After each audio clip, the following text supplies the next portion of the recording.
Jakarta akhirnya punya light rail transit yang terintegrasi dengan Bogor, Depok, dan juga Bekasi.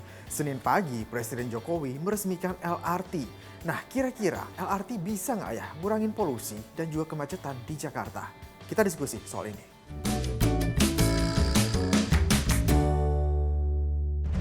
Presiden Jokowi bilang modal ngebangun LRT sampai 32,6 triliun rupiah. Dengan modal sebesar itu, Presiden pengen LRT bisa ngurangin macet dan polusi di ibu kota. Masyarakat di sekitar daerah penyangga Jakarta harus mulai pindah dari transportasi pribadi ke LRT. Kita tahu DKI Jakarta ini selalu masuk dalam 10 kota yang termacet di dunia. Kita selalu masuk sebagai 10 besar kota yang termacet di dunia. Setiap hari masuk 996.000 kendaraan ke Jakarta setiap harinya. Oleh sebab itu, macet, polusi juga selalu ada di Jakarta.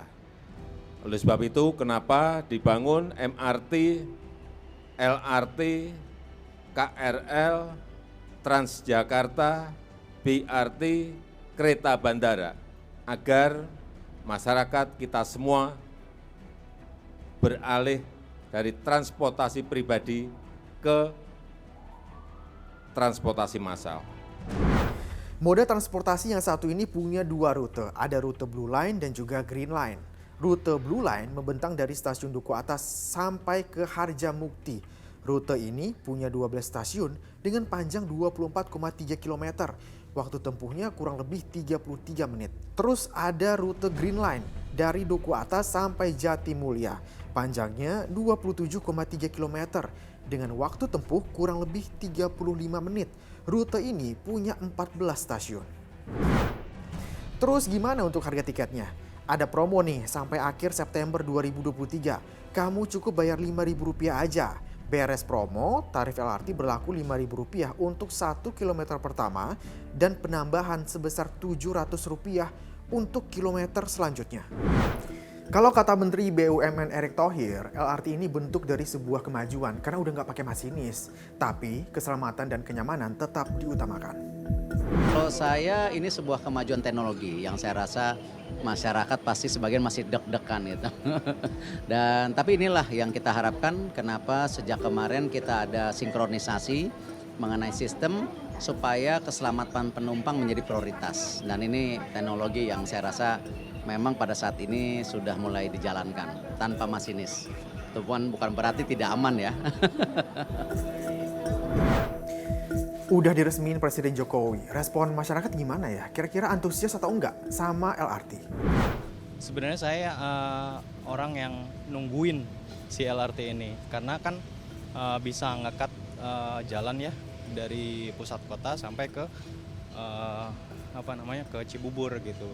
Sebenarnya ada perjalanannya jadi lebih singkat, jadi ke Cibubur bisa lebih mudah dari Duku Atas langsung ke sana gitu. Oke, berarti akan sering juga nih pakai LRT ya nantinya berarti. Iya, semoga.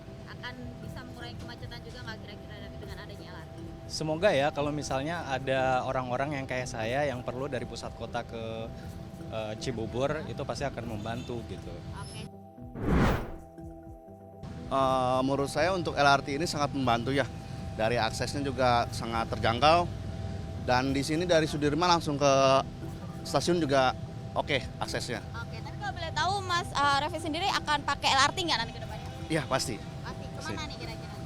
Kemungkinan dari Kuningan langsung ke sini, ke Sudirman. Iya.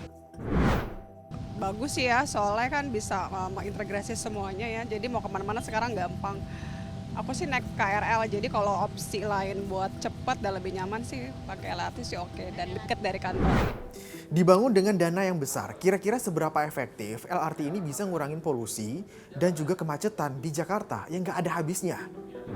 Salah satu upaya untuk mengurangi polusi, kemacetan, angka kecelakaan itu adalah dengan menyediakan sebanyak mungkin public transport. Namun LRT ini adalah salah satu dari sekian banyak public transport yang memang harus disediakan di wilayah Jabodetabek. Kalau kita melihat kota Jakarta boleh dikatakan sangat maksimal sekali dan sangat bagus dibandingkan kota-kota lain di Indonesia.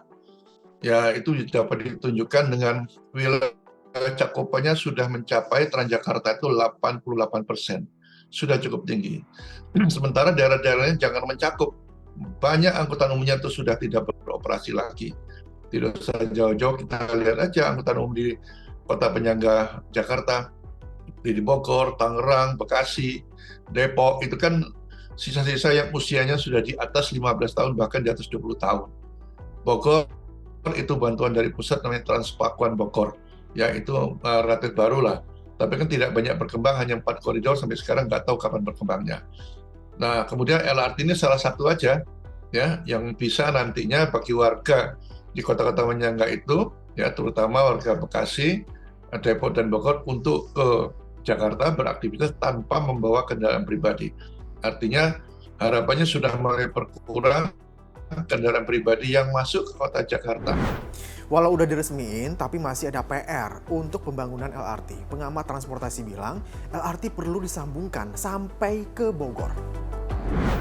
Saya kira belum ya, karena ini ada tahapan berikutnya, menyambungkan dari Harjamukti sampai dengan terminal Baranang Siang di Kota Bogor, 25 km.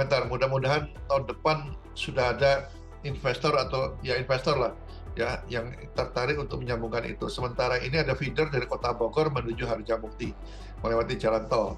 Ya. Terus kemudian ada juga tahapan dari Duku Atas itu akan terhubung sampai dengan Grogol dan seterusnya. Ini tahapan yang kedua.